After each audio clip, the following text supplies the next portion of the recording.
Okay, I think that we can begin. So, hello everyone, hello panel, and all our listeners. I'd like to introduce you to panel number 4. The panel is titled Between Memory and Education, Challenging Holocaust Transmission and the Fight Against Anti-Semitism. Please, everyone who's not talking, mute yourselves. Thank you. Hubert, if you can mute yourself, it would be great. And I will now introduce the papers and the speakers briefly, all 3 of them, and then I will let each of them speak, please, just 20 minutes so that we have enough time for discussion. So our first speaker, let me just introduce myself. My name is Omer Bartov, and I'm a professor of history at Brown University. Our first speaker is Delphine Barret, and Delphine Barret is the coordinator of pedagogical workshops at the Mémorial de la Shoah and a PhD student both at Paris-Nanterre University and at Ben Gurion of the Negev University in Israel. And Delphine will be speaking on communicating the Holocaust, educators' dilemmas in the age of social media. Please, again, if everyone can mute themselves because we have an echo. If you can press on the button of the sound at the bottom and mute yourselves. Thank you. The second speaker is Philippe Boukhara, and Philippe is a historian, coordinator of adult education at the Mémorial de la Shoah, and he will be speaking on pedagogy in direct confrontation with anti-Semitism. And our third speaker is Hubert Struck, and Hubert is a trainer for history teachers and deputy head of the education service at the Mémorial de la Shoah. And he will be speaking on anti-Semitism and social networks, permanence, and mutations. And with this, I hand it over to Delphine, who I should say to all our listeners has a problem with her camera, so you will hear her speak, but you will not see her. All your comments, which you can write during the presentations, you can put on the chat, and in the discussion, we'll do our best to address as many of them as we can within the time allotted to this panel. So thank you very much, and Delphine, it's all yours. Hey, thank you very much, Omer, and I'm very honored and pleased to participate today to this panel with Philippe and Hubert. For me, this presentation will focus mainly on 3 aspects. You will have the title. So, Holocaust Remembrance Centers and Holocaust museums have had a solid presence on the internet, like our institution. I work at the Mémorial de la Shoah as Philippe and Hubert, curating websites, mailing lists, or other digital services. So social media are providing to be extremely valuable tools for allowing museums to engage with their public and for managing relations with past and future visitors. Indeed, Facebook pages, Twitter accounts, or Instagram profiles have become significant components of the communication portfolios of various Holocaust organizations. For me, Twitter mostly helps the public to keep up with the latest information and developments of the organizations, while Facebook pages are mainly set up for historical memorialization or some kind of cultural publications. So this presentation, because we only have 20 minutes maximums, aims to give few examples as symbols of the new challenges we have to deal with as educators and members of institutions related to the Holocaust field. With the passing of the generation that witnessed the Holocaust, Holocaust education will progressively rely on audio-visual testimonies and second or third generation accounts.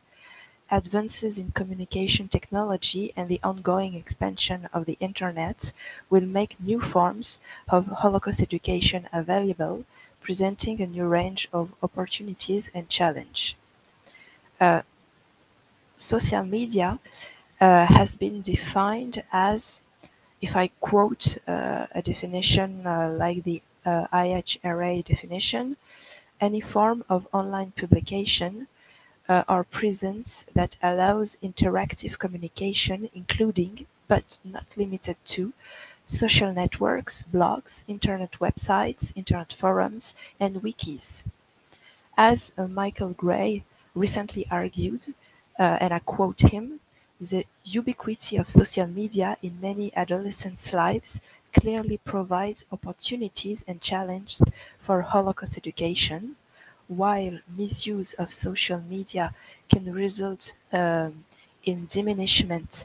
This is also a pedagogic problem which transcends Holocaust education specifically, as educators in other fields are finding ways to overcome the challenge to realize the opportunities that social media can provide.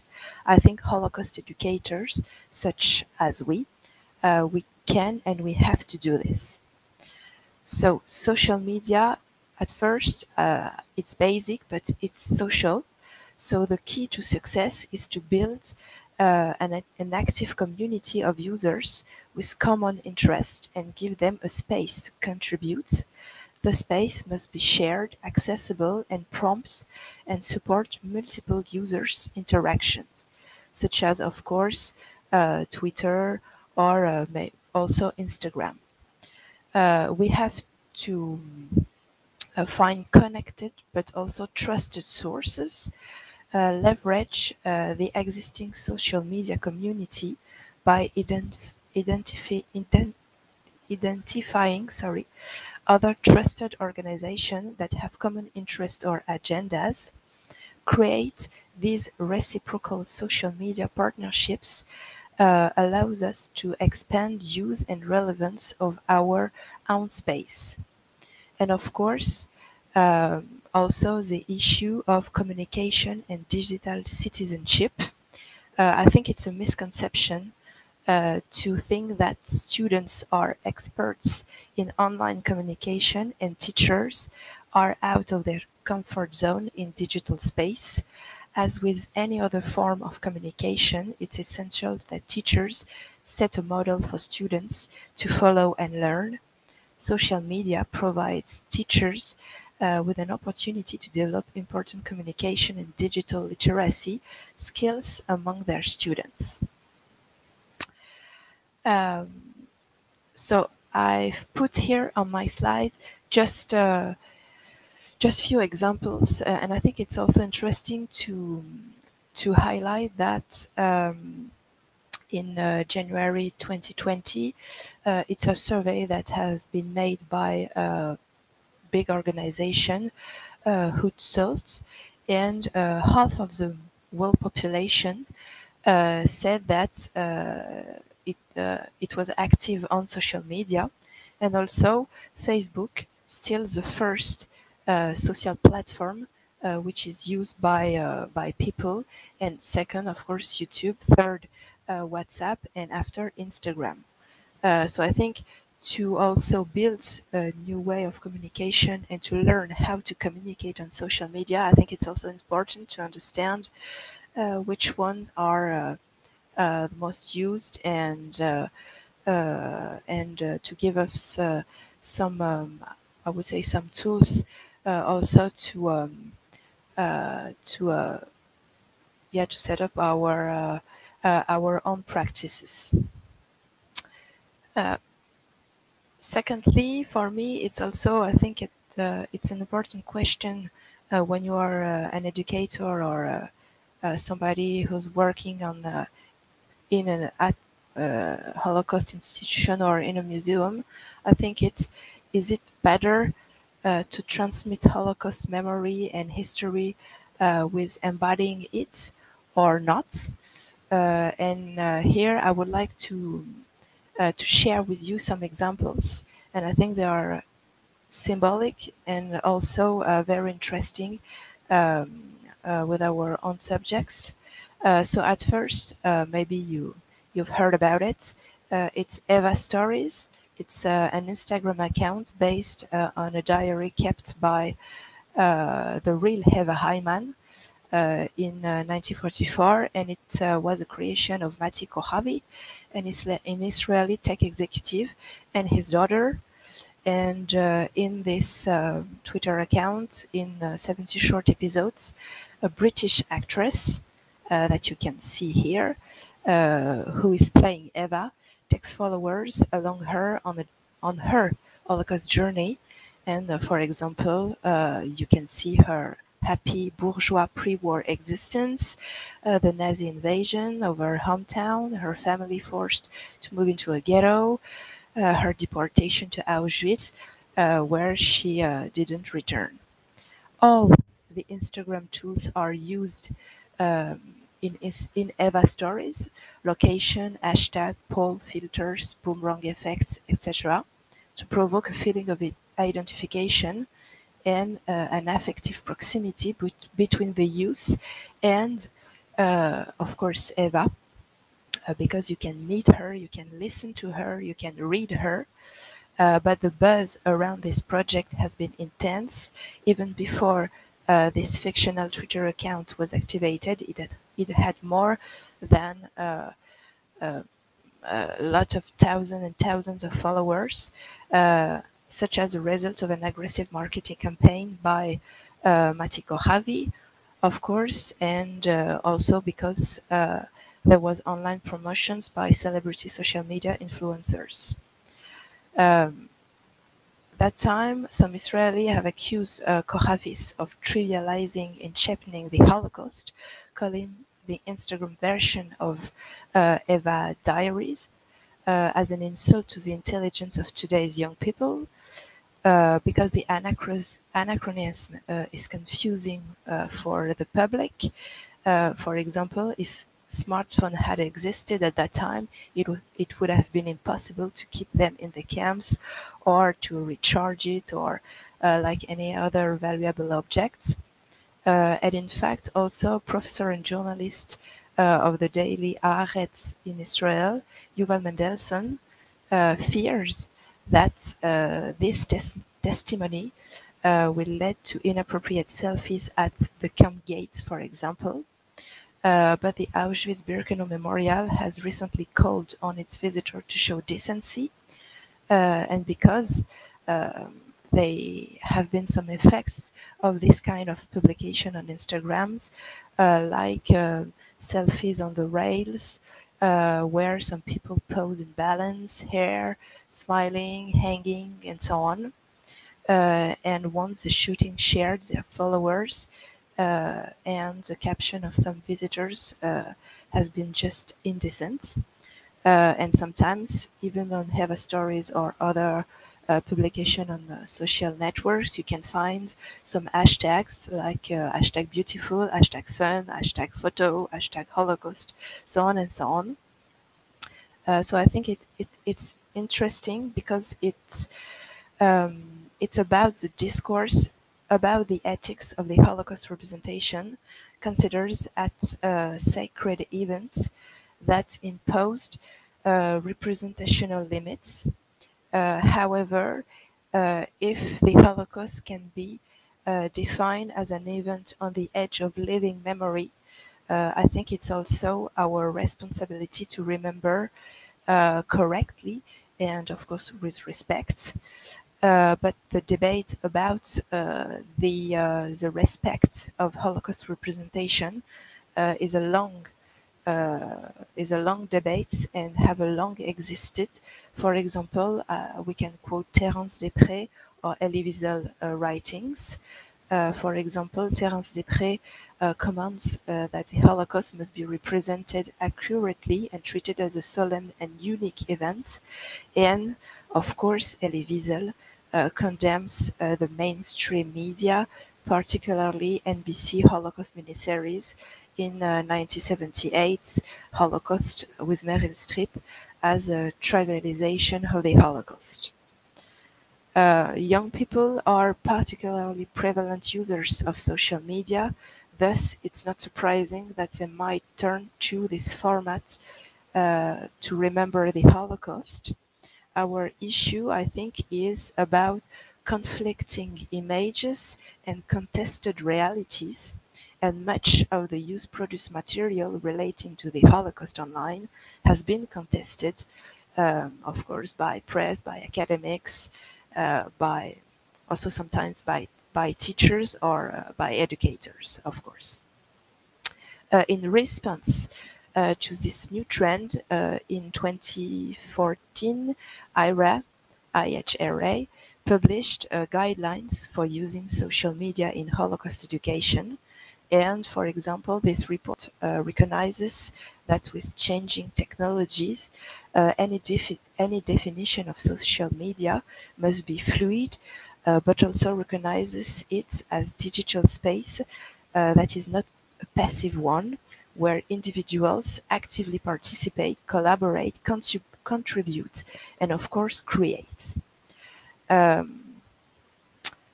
example, very briefly, the Holocaust Survivors Hologram Program by USC Shoah Foundation, and for example, Pinchas Guter, who survived a Nazi death camp, has been telling his story, and he will go live. I don't know really how to say, but through an hologram, and he will be able to answer 2 questions. So I think it's also an interesting way to communicate and to pass Holocaust memory, but I think it's also issues of ethics, and of course it's possible to ask him what is your favorite color, but also what was your life during the Holocaust. And it's a very different matter. So yeah, it's about 1,000 questions that a museum has been downloaded, and it also shows the limits, of course, of this kind of program or ID, even if, of course, with the disappearance of Holocaust survivors, I think it can be maybe a good way to reach and to teach with a younger generation. The Holocaust Project, I think it's maybe the well-known project to fight against difficult representation and difficult attitudes with the Holocaust and history and memory. The Holocaust Project is a digital project made by Shahak Shapira, an Israeli-German writer whom took issue with Berlin Holocaust Memorial, the Denkmal. He copied 12 selfies taken at the Denkmal from social media, so it can be Twitter, Facebook, and other like Instagram or even I think Snapchat, and he published them on a website. This website is called Holocaust, so it's a project but also the website, and it's a combination of the popular, of course, social media hashtag YOLO, meaning you only live once, and Holocaust, but now the website has been closed. Beyond the desire, in a way, to humiliate these authors of selfies, of inappropriate selfies, of course, the Holocaust Project is also a tool that questions our culture of commemoration by bringing together on its site current selfies in camps with old photographs that show the horror of these places. And it asks also, should we desecrate these places by accepting this practice, or on the contrary, should we better inform visitors before they enter? Is the selfie respectful in such place?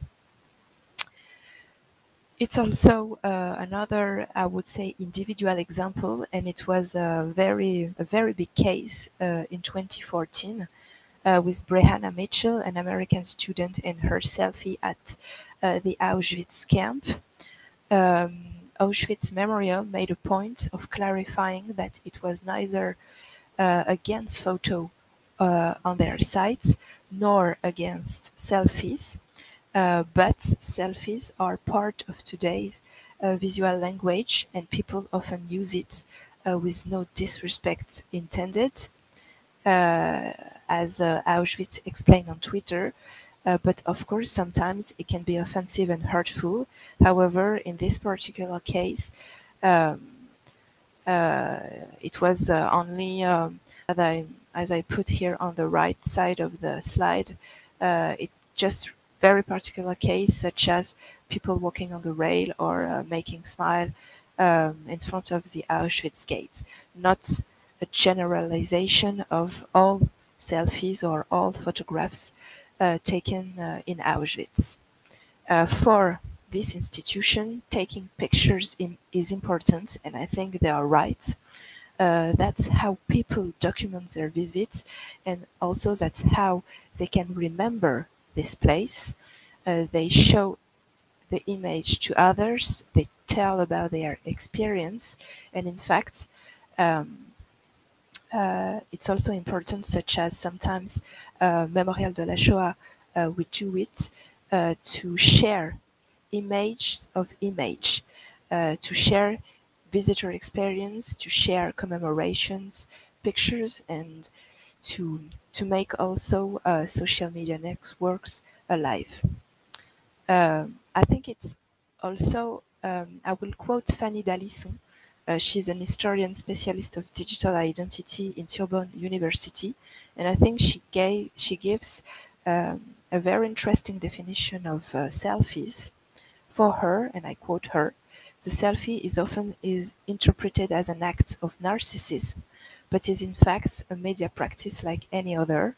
These photos are not necessarily a way to show that one is particularly beautiful or this or that.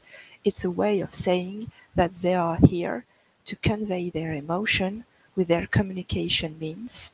It's less about using Auschwitz to communicate an image of oneself that than it's about communicating an emotion related to the place, even if it's through filters and a very impeccable representation. It's a standard of self-presentation. And within this norm, which she say has become a necessary condition to communicate for some generation, showing a crying face on a selfie wouldn't make sense. On social networks, we always present ourselves in a positive way with detachment, but everyone knows that is only a norm of communication. Um, Third part, I would like just to give you very brief example of Holocaust transmission and new forms of knowledge, and here by giving some examples that we have made in a Memorial de la Shoah, and in fact with Hubert Struck, while there is always the risk that someone misuse social media, I think they represent the easiest way to reach younger generations. Most young people today do not read newspapers or watch news on TV. They are on their cell phones or even their laptops all day long. And that's why we try to do some brief video, like you can see one of them on the left side of the slide about the 20th century genocides. We also develop other videos about the Holocaust in Europe, Vichy, and the Holocaust in France, and also the Righteous Among Nations in France.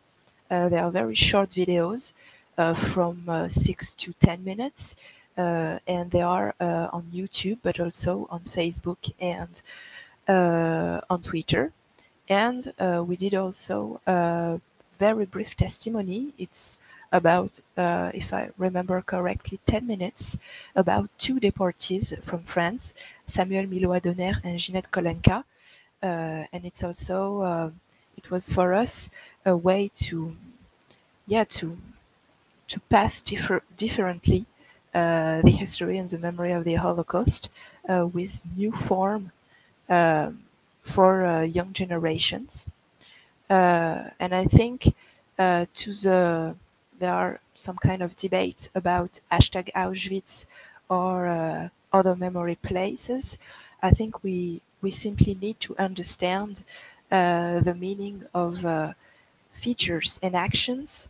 For some people, like means I remember, and a hashtag is a way in which people can gather information and in which we can track how memory is spreading across social networks and virtual world, how, in fact, the public will remember every day. And it's a last example. Pavel Savicki, he is the head of social media at the Auschwitz Museum, posts several photos of victims of this camp. Jewish victims, but also political victims and etc. On the Twitter account of the memorial, and it has become a very powerful tool in Holocaust education. In fact, we do the same at Memorial de la Shoah. And to reach as many people as possible, I think we need to use Facebook to live stream special events, including ceremonies, visits, or cultural events.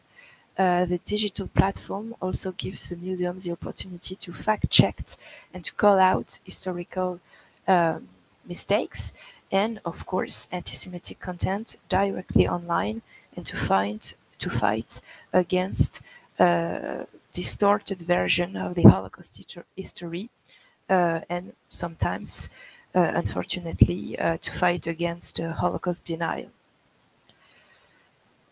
To conclude, because I think I have only 2 minutes left, in 2020, an American survey made by the Claims Conference showed that almost a quarter of young Americans thinks the Holocaust is a myth or is exaggerated. I think beyond the problem of using social networks, the main challenge remains for us related to learning and understanding the history of the Shoah, the Holocaust, how to remember and transmit an event if it's not known or even questioned. To my opinion, the fight against anti-Semitism and Holocaust denial also involves the possibility of reaching the younger generation through new information practices, while maintaining scientific requirements for the Holocaust teaching. It remains essential to rethink and adapt our teaching practices to the digital environment of tomorrow. So I think it's done for me. Thank you, Delphine. And we move on to the next presentation by Philippe Boucara. Yes, good evening. I will try in the given in the time that is given to me to share with you an experience which occurred in January 2015, which is for Frenchmen a very eloquent date, because it was kind of a peak of the terrorist attacks in the country. Since 2015, specifically January 2015, the French society is living with the strongest conscience of the issue of terrorism, including Islamist terrorism. On the 7th of January, there was the first attack against people who draw drawings for the newspapers, as you probably heard about it. And then on the 9th of January, there was an attack against the Hyper Kasher shop, which was a well-known Jewish shop, and 4 Jews were killed as Jews. It was not the first time that Jews were killed as Jews, because it began, in fact, in 2006, the killings of Jews as Jews. But in terms of quantity, and it has occurred much more frequently since 2015. So the experience I want to share with you is an experience that begins, in fact, in December 2014, a few weeks before the event, a few weeks before the terrorist attack that I just mentioned. I was personally contacted by the mayorship of Gennevilliers. Gennevilliers is a suburb of Paris, in the northwest of Paris. Personally, I'm working in the memorial like my 2 colleagues. I'm in charge of rather of adult education. Both of them are more dealing with youngsters in high schools, you know, and I'm dealing more with teachers and with also categories like policemen and civil servants. So I was contacted by the mayorship of Gennevilliers. I will try to explain what is Gennevilliers, why it's significant, because once a year they are organizing a trip to Poland. It's kind of a social project, the municipality, for a long time. They used to send for a week groups of citizens of Gennevilliers to Poland. Gennevilliers has been a communist mayorship for 1 century. It's probably the oldest communist mayorship in France. It's a well-known proletarian city. Really, the people who live there are supposed to be very ordinary manual workers, you know. And as good communist mayors, they organize trips to communist Poland.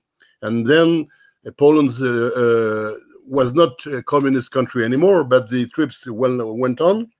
And there was the tradition of spending half a day in Auschwitz during those trips to Auschwitz. And in December 2014, the mayorship understood that the next visit to Auschwitz, which was planned for the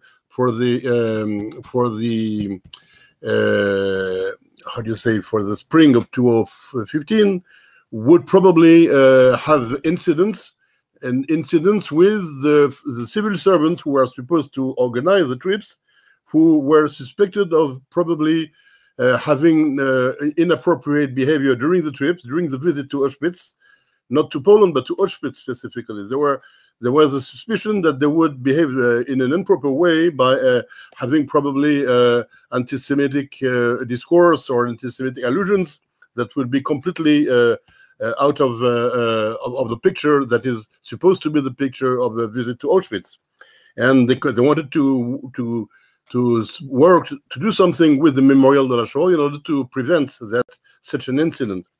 And exactly in the same period, we were contacted by a teacher working in the high school, the main high school of Gennevilliers. The teacher wanted to go through a training. She knew that we organized a lot of trainings for teachers about the Shoah with various degrees of training. So she says that we have difficulties today to speak about the Shoah because of other pupils, because of some of our colleagues. We have to be better trained. I want to register personally for the training.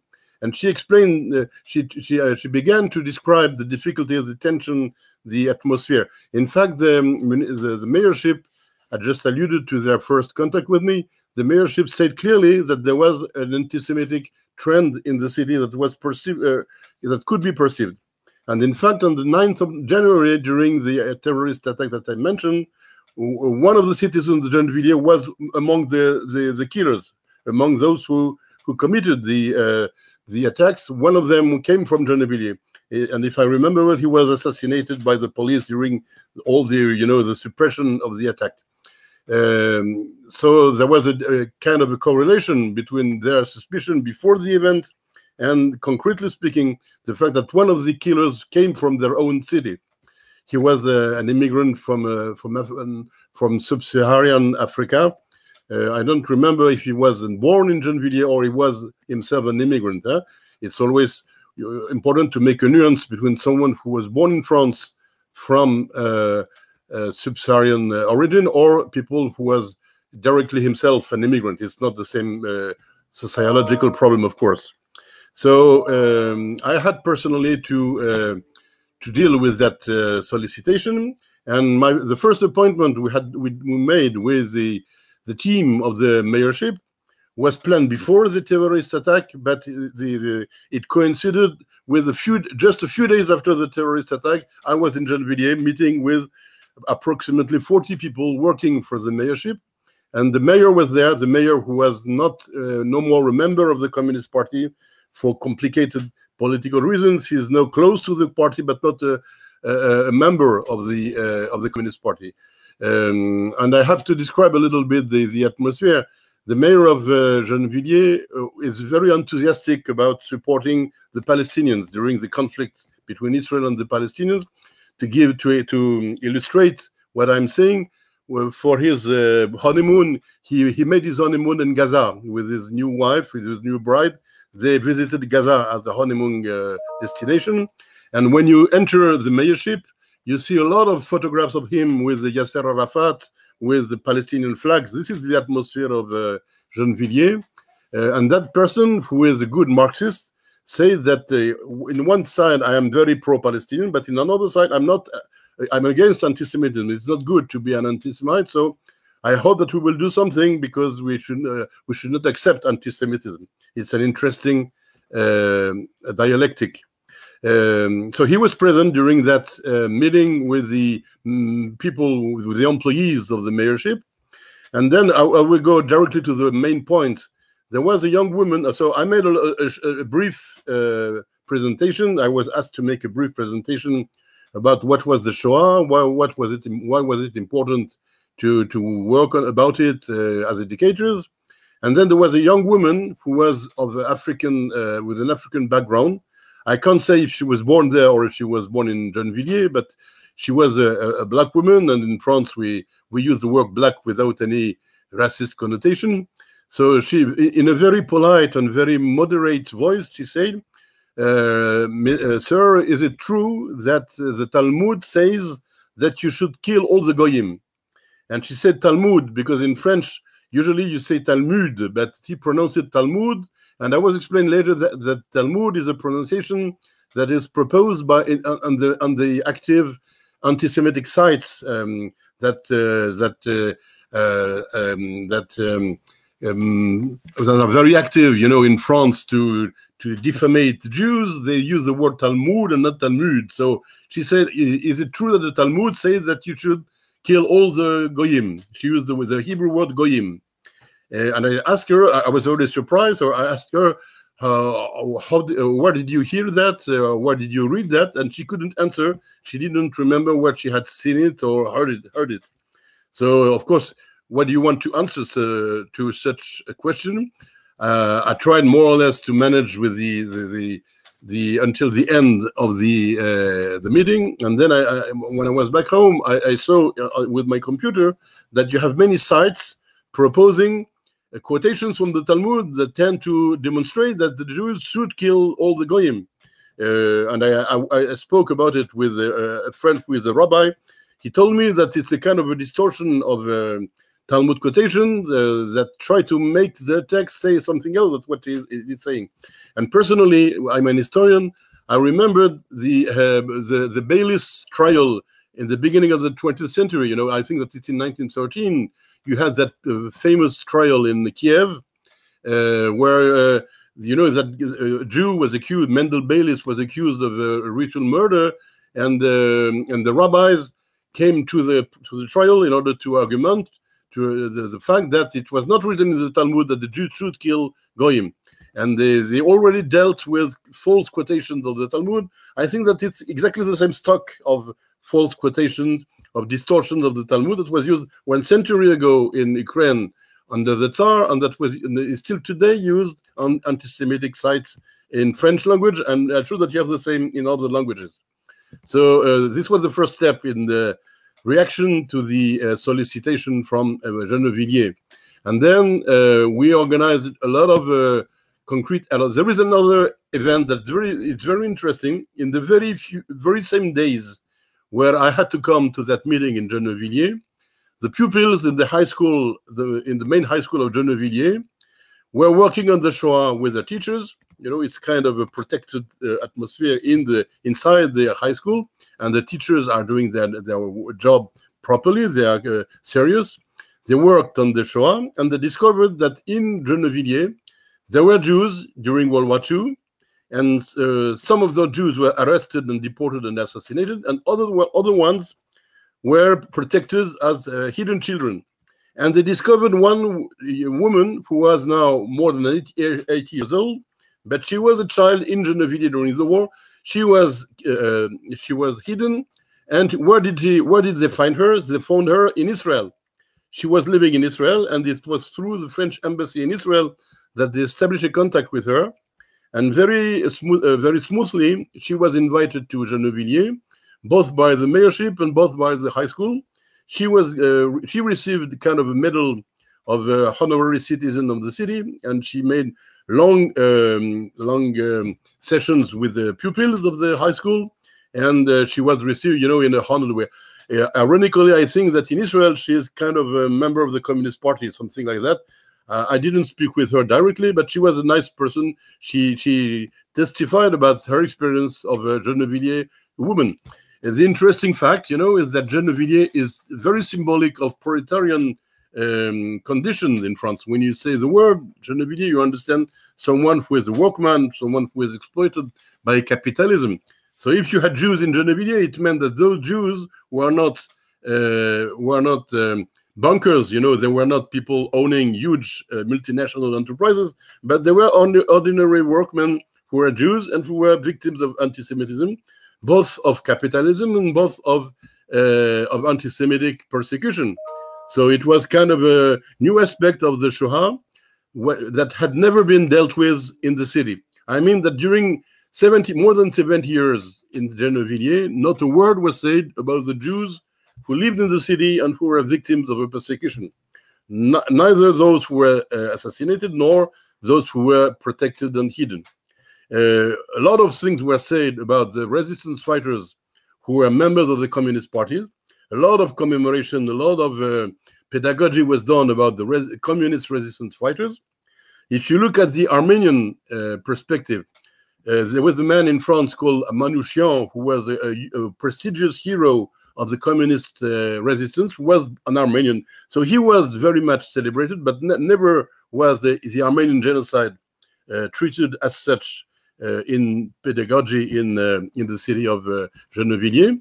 And so you had in one side all that activity with the Palestinians, and not a word said about the Jews who were living among the workers of Gennevilliers and who were persecuted. So it was the first time, coincidentally, it coincided with the anti-Semitic trend. You know, it's interesting that the pupils brought up those materials that were very new.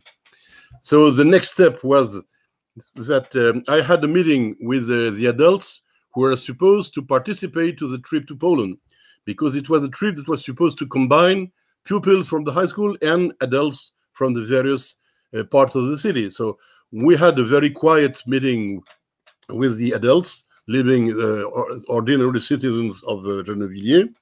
Then we had a whole day of training for teachers and for pupils in the high school. We are used to that. We are doing it in tens and tens of high schools in the country. We work every year with hundreds of teachers, so we know how to do it. It was not exceptional. It was not very successful, but not a failure. It was an ordinary exercise in pedagogy both for pupils and both for teachers. And there was another actor in the process, was the municipal art house cinema. You know, in France, it may sound ironical for the people living in Poland, but there is a tradition of quality movies being shown in communist municipalities in art house cinemas. So they had a good cinema there, and they showed a few movies about the Shoah. They thought that it was pedagogical and right then to show good movies about the Shoah. It was just with the period of the Son of Saul, you know, the Son of Saul, that movie, which is a little bit contested, but it's a movie that was just brought out in that period. So you had the manager of the movie theater, who was one of the actors of the process, and eventually the trip to Poland occurred with a visit to Auschwitz inside. So there was no incident with the youngsters, no incident with the adults accompanying the youngsters. And the interesting element I want to add is that they decided to publish a book, a little book, illustrated book, about their trip to Poland. It's a nice book that they published, with which tells about the various steps of the trip, and so that including the visit of the camp, but not only visit of the camp. They did it because every year in France you have tens of high schools that do the same thing. There are a lot of projects all over the country of people not only visiting Auschwitz, but coming back with the writing of a book or the writing of a booklet, something like an artistic production, etc. So they did like everybody else in the country. It was a kind of a coming back to the normal pedagogical process, that usually occurs in most of the cities when you have no inhibitions, when you have no kind of ideological obstacles, or perhaps sociological obstacles. It was more kind of being back to the normal situation. And they asked me to write a text for that booklet. So there was the introduction by the mayor, and then there was my text, which has clearly kind of an analysis of the anti-Semitic discourse. I used the formula that I like to use. I said that not all the rich people are Jews, and not all the Jews are rich people, which is kind of a summary of the anti-Semitic cliche of today, amalgamating capitalism with Judaism and saying that the Jews are responsible for all the ills of the humankind. It's not very new, because it was already used in the 19th century, but it remains the main slogan of anti-Semitism, identifying Jews with money and capitalism. So I summarized it by that formula. It was published. I don't think that it has a huge diffusion, that booklet, but symbolically it was kind of making peace with that topic. And I understood when there was a meeting after the trip and after the booklet, there was a meeting where I was invited. Everybody, all those who had participated to the trip were there with the mayor. There was no allusion at all to the Shoah, no allusion to the visit to Auschwitz, no allusion to anti-Semitism. And I understood that it was kind of an incident that they disliked very much, what had happened a few months before. It was like a bad memory, a bad something like, I'm looking for the word, something like, a bad... something they didn't want to remember about that false incident. That was a bad incident, and I shouldn't have been too optimistic. In fact, all over the country, when you do pedagogy about a topic like the Shoah, you can never calculate what is the impact of what you are doing, and you can't know what is the impact of a visit to Auschwitz. There are many inquiries now about it. Some inquiries say that there is an impact, but that you can't measure it. Probably the impact is not factual. The youngsters do not remember exact, precise facts, but there is kind of an emotional impact probably that remains after a few years after the trip. Apparently, when I visited them a few weeks after the trip, the impact was very superficial. They came back to ordinary life, but apparently there was no more incidents against Jews or very aggressive attitude against the Jews. It was kind of a temporary peace that was acquired. So this is what I wanted to share with you. Perhaps a few words of conclusion. I didn't look at the time, but probably I'm in the in the given amount of time. My conclusion is to say that we are in France in a kind of an ambiguous situation, where you have the second biggest Jewish community in the diaspora. After the United States, it's the biggest community. In one side, this community is very well integrated in the economy, in the society, in the culture, in the politics of the country. There are many reasons to say that the Jews are living quite well in France today. And in another side, there is kind of a perception of living on a volcano, that if there is a real crisis in the society, if there is a real trend towards destabilization of the society, the Jews feel very isolated. They feel that they will be the first target of the spontaneous violence of all those people who will look at the social networks and who don't understand what they are reading. Because if you remember the beginning of my presentation, I was quoting that young woman who probably read somewhere in the social network something about the Talmud. There is the perception that the Jews are the very natural target of all those bizarre thoughts that are propagated by not all the social networks, of course, but some of the social networks. I thank you for your attention. Thank you very much, Philippe. And now the floor goes to Robert.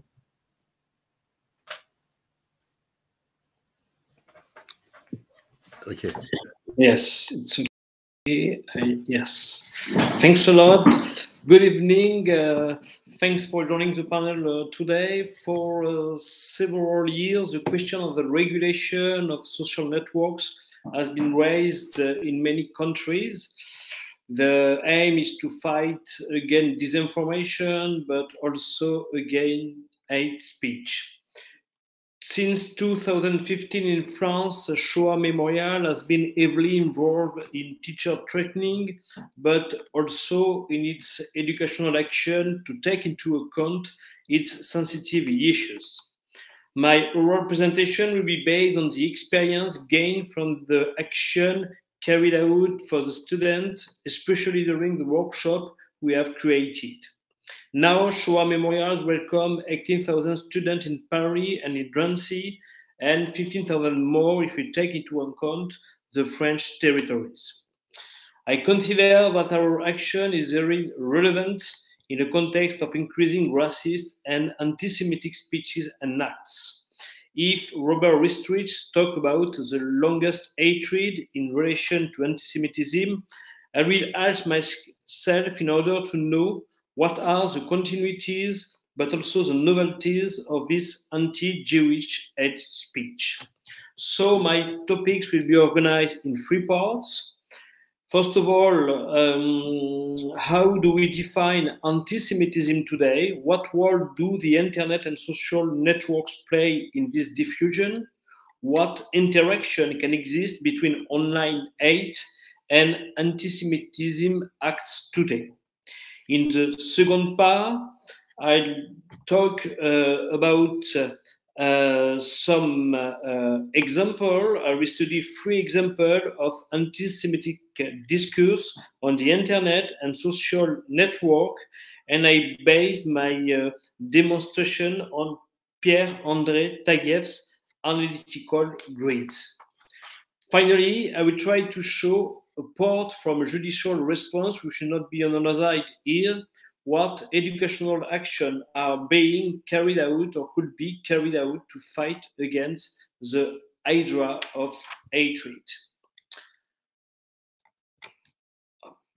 So, in many European countries, we are witnessing an increase in anti-Semitic speeches and acts. As you can see on this slide, there are 2 main anti-Semitism categories on internet.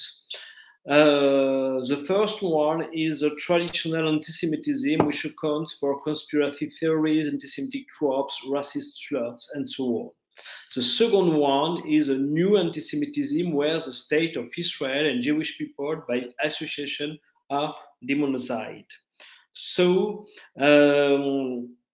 we are going to have this document as a starting point to understand the rest of the lecture.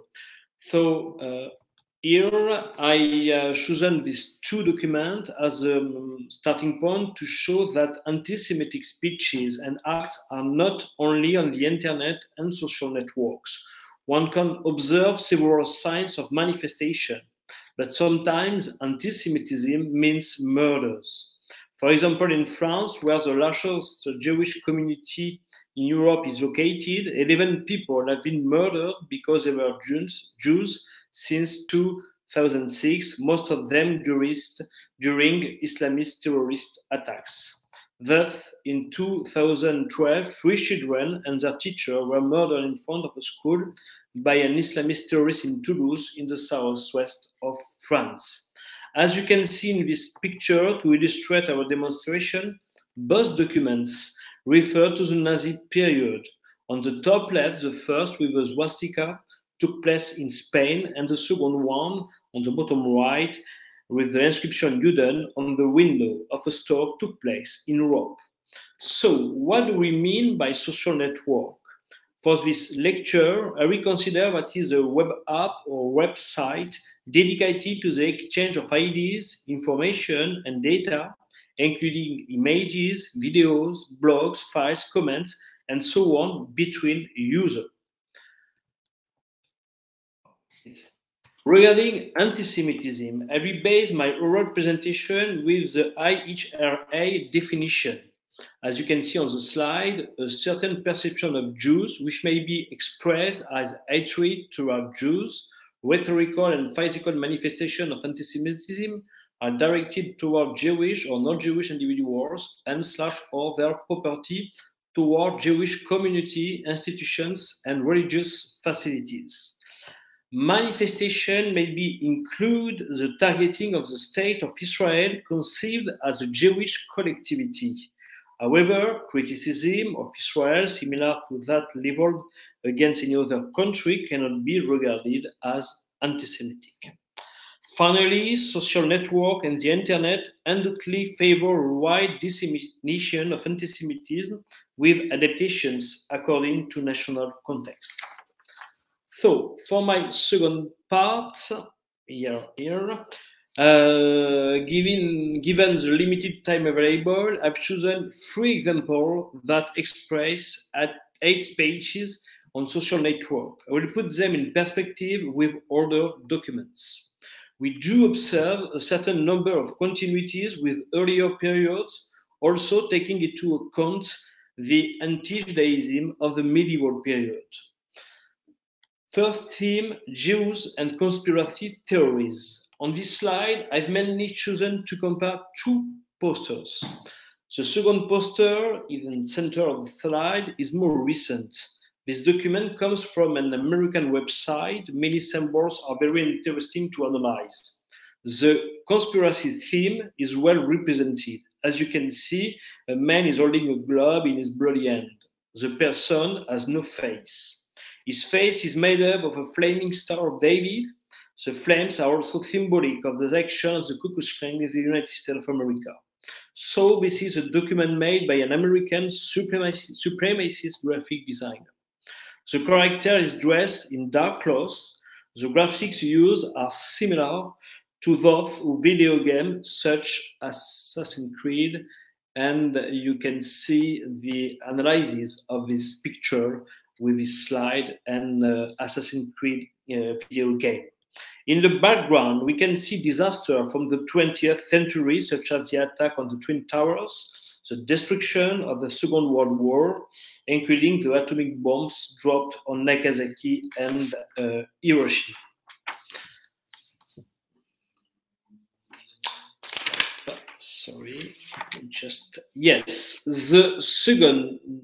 The second document is about an exhibition that was presented in Paris from September 41 to February 1942.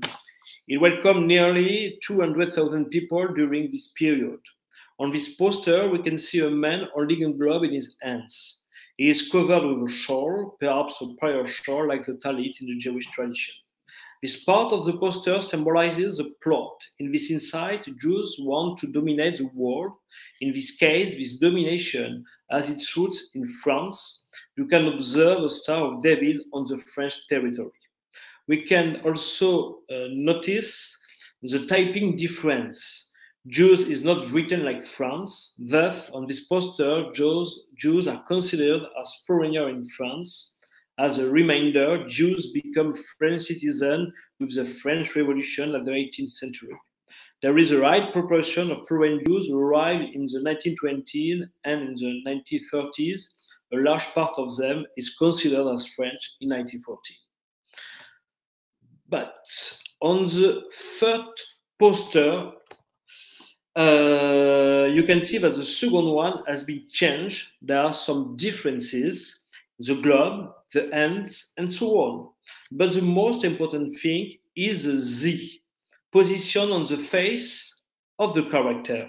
The meaning of Z in this case is Zionist. Thus, one can observe here some links between anti-Semitism and anti-Zionism, even if this issue is very controversial. It's what we call the merging of extremes. Many historians or analysts distinguish between criticism of the policy of the various Israeli government and the questioning of Israel as a state. The second example, yes, it's here, is about Jews and disease. With the pandemic crisis, many conspiracy theories have developed around the world. The demonstration that took place sometimes saw some individuals wearing, for example, the Star of David on their chest. In France, a movement around the word "who" with a question mark insidiously targeted an alleged Jewish conspiracy. All these events are relayed on the internet and social network. On this picture on the left, Agnès Buzyn, former French health minister, pours a poison in a well. In the medieval period, Jews were accused of poisoning wells. By the beginning of September 2021, there was an investigation procedure against her for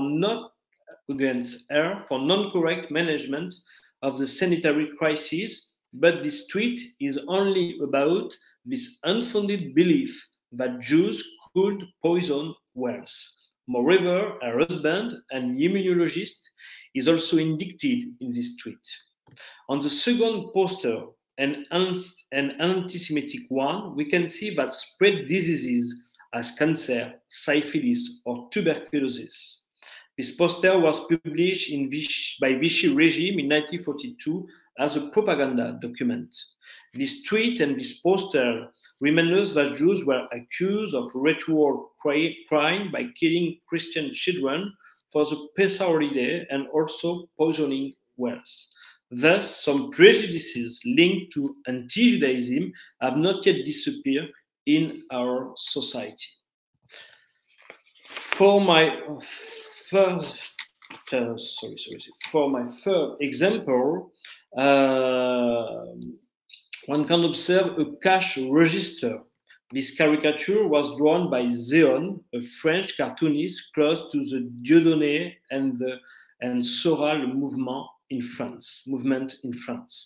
On the document, we can see the entrance to Auschwitz-Birkenau at the top, but also some bills in the drawer of the cash register where the term Shoah business appears. On the keyboard of the cash register, one can see the inscription Fabius Guessot.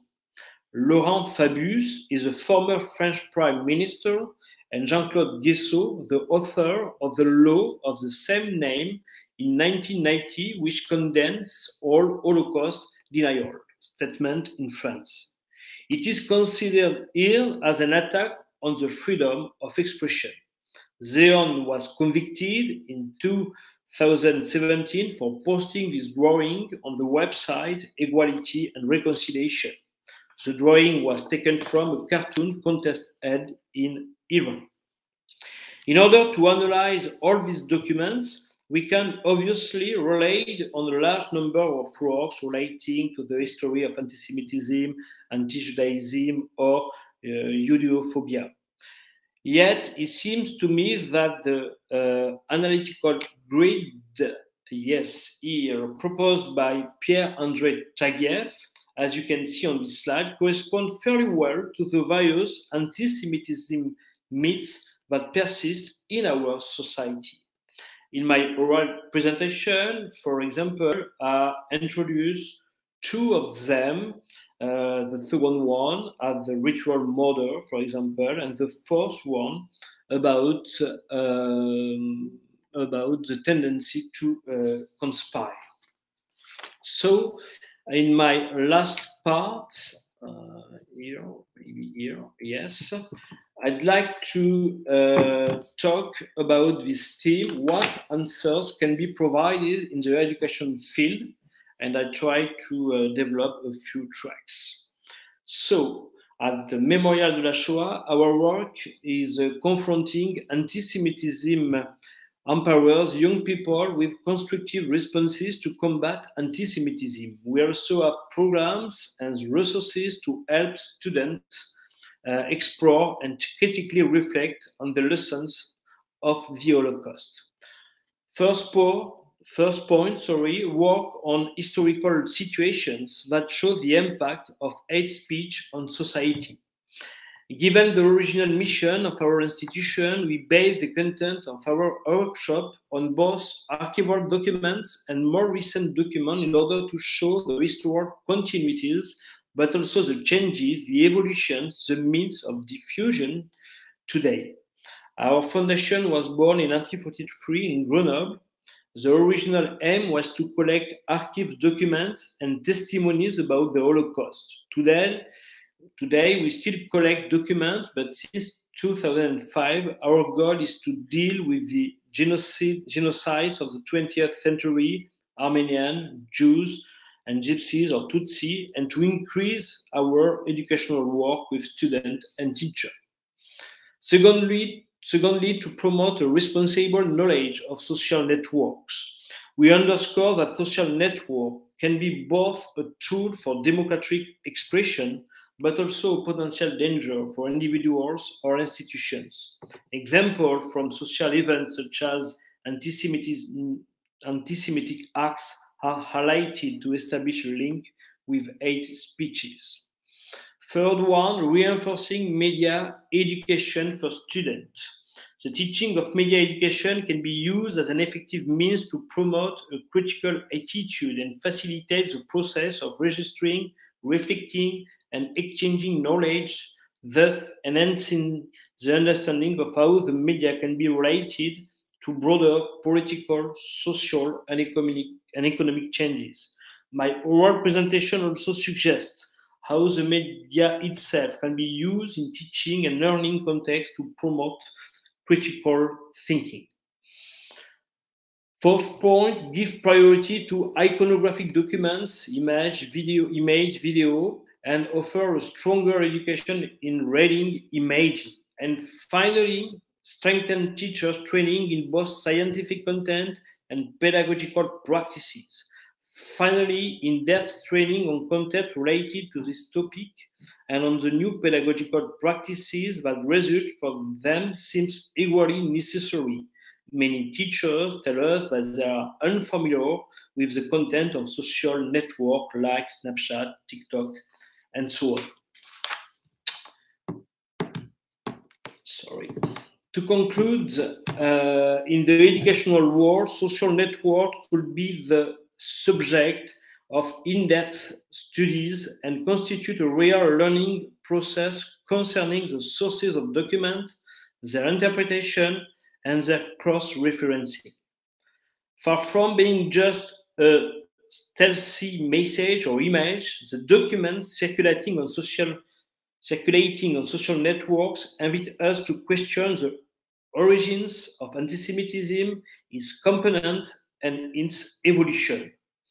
They will thus contribute to a strengthening of the democratic spirit and education enlightened by historical knowledge, far from the sometimes dangerous immediacy of the use of social networks.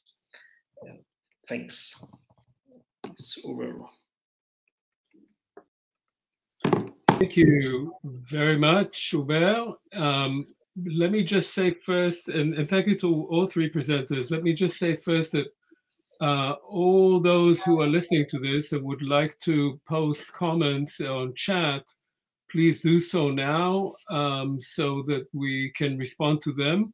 And since we don't have a huge amount of time left, I will just make a few brief comments. I really enjoyed reading and listening to these papers. and I learned a lot. And I must say that for me, it was a particularly interesting experience because, as I said to a couple of you, I participated in another meeting earlier today, which happened in Berlin.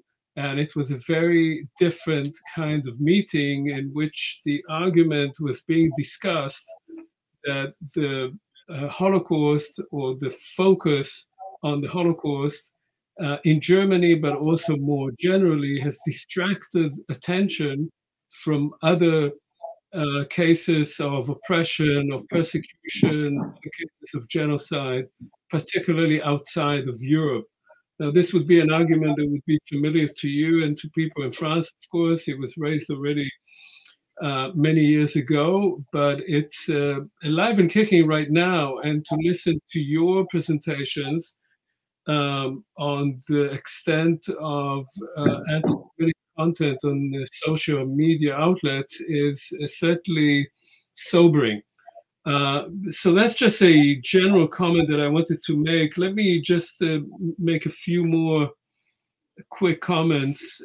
First, on Delphine's paper, Delphine, I think, ultimately tells us that, and I think Hubert in a sense too, that as educators in particular, one needs to adapt to this new media. One cannot ignore it, but one has to adapt to it, which is not clearly not an easy undertaking.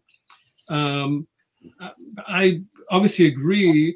I'm just interested in some of what that means, because part of what we see and what Delphine was referring to is this notion of embodying stories, or if you like, it's the idea of an experiential type of learning, that you learn through imagining yourself as experiencing something that otherwise appears quite strange, far geographically, far chronologically.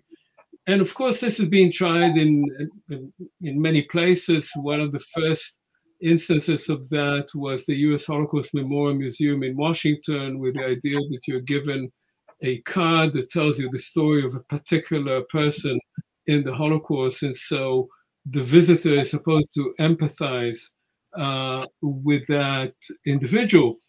And my own question to the panel is, while I obviously understand that need, I, as someone who has been teaching on the Holocaust for many years, have also worried about this kind of idea of education. First of all, the idea that you educate, you teach people about atrocity, say about the Holocaust, in order to make them more tolerant, in order to make them understand how hate can turn into violence. That's a complicated proposition, because you're both exposing young people to images of violence, and you are then expecting from them to draw a particular conclusion from that one should not do that. That there's something bad about it. But of course, these images are often also ones that young people in particular may be attracted to, may be energized by. The second aspect of this that troubles me is that once we are in the realm of social media, and Hubert was talking about it too, we are in the realm of imagery. We're not so much in the realm of learning. We are looking at images, and the question is, do we interpret them one way or another? But what is missing, and obviously in the case that Philippe spoke about, what is missing is knowledge. What is missing is knowing actually what it was. And here I thought that Philippe's presentation was interesting in the following way, that the people who had, who were going to visit Auschwitz and who had opinions about that, or there was fear that they would have particular opinions about it, did not even know the history of their own town. They did not even know what happened there. And had they known that, had they actually been taught that in school, and there was a big attempt to do that in Germany from the 1980s, of communities actually learning their own story, then the empathy created is not an empathy, a sort of abstract empathy, or created through an image, but rather one that you connect to the place that you live in, that you grew up in, and you understand what the faith of those people who were living there, say working class Jews who were working in this town and who were then deported, you can create among young people a different kind of association with their particular place, not with a person that is from a completely different context. But more importantly, perhaps, is actually teaching the past, teaching a history in a way that young people can associate with, but that does not dispense with the actual facts of the matter. And I know in the United States, I know in Israel, where I come from, there is always a problem of how do you teach a complex event such as the Holocaust without either immediately going into cliches of tolerance, of compassion, of empathy, and how do you not lose your audience by actually giving them facts, actually teaching them a history that would speak to them, but would also provide them with the kind of armature, with the kind of defense that they need when they're confronted with this kind of barrage of social media, prejudice, anti-Semitism, racism, and so forth. And the last point I make, because I'm already talking too long, is that I was very interested when Hubert talked about certain types of what he finds on the media, is how close much of this is to the current quite lively QAnon conspiracy theory in the United States, and how potent that conspiracy theory, which draws directly from blood libel, medieval myths about Jews, and directly from the Elders of Zion, from the Protocols of the Elders of Zion, this fabricated document of the early 20th century, how potent it is politically and how difficult it is and remains to actually fight against it, and how it has inserted itself into the entire political discussion, including, of course, the case of the pandemic. That is, that anti-vax people can both wear yellow stars to say that they feel like they're victims, and at the same time say that the whole thing was created by the Jews, and how this kind of conspiracy theory cannot, to my mind, cannot be fought against only through a sort of counter social media engagement, but has to go much deeper and much lower into the way we educate young people and the way we talk among ourselves. So I'm going to stop here. Thank you.